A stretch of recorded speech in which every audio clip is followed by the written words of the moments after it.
Hello friends, I've had a good night's sleep.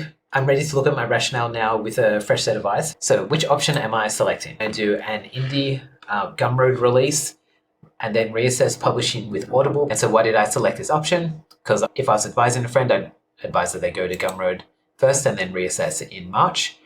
There's a high upside, capitalizing on the time of the year, Christmas and New Year's, and then low downside.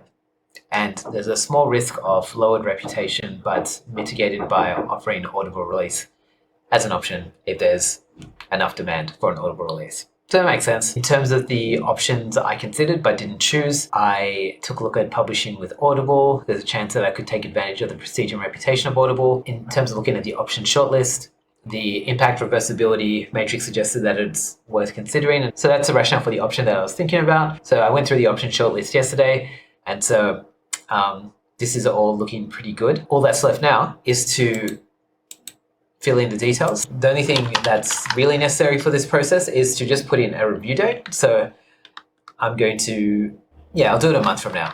I'll actually set 3 review dates. So one in December, one in January, and one in February. Each time I go into the review date, I'll take a look at the kill criteria, which I've set here.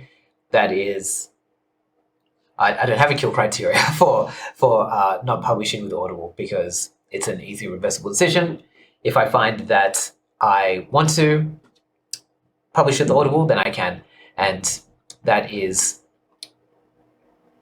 and really what I'm looking out for is people demanding,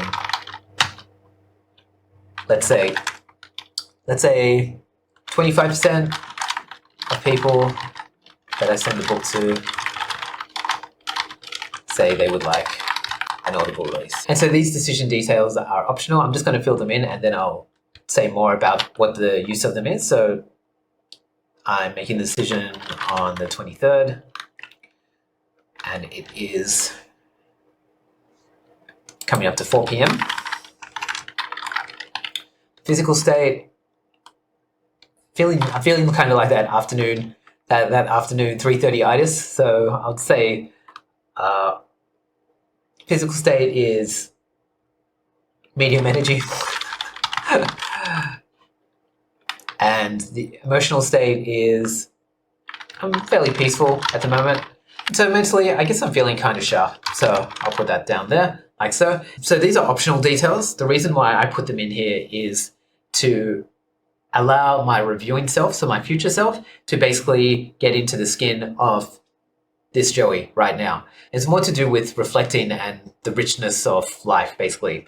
I generally feel like my life is richer when I can reflect on the small details that were happening in the past. And I go into it a little bit more in my book. But yeah, I just basically say like, hey, reflection has given me a whole lot of riches. I hope it does the same for you.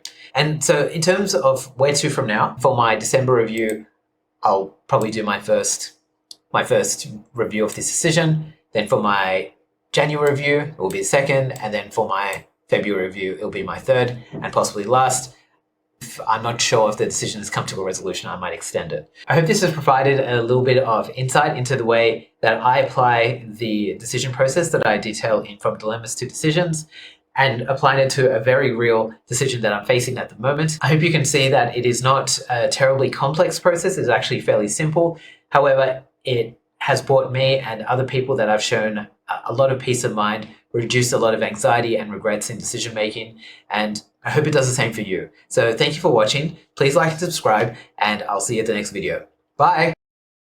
If you enjoyed this video, you may also enjoy this playlist. Here, I break down my entire decision-making process. To make it concrete, I use my decision on whether to publish on Audible as an example. Just click here to view the playlist, or click here to skip to the meat of how I make the decision. Thanks for watching, and here's to living with less anxiety and fewer regrets.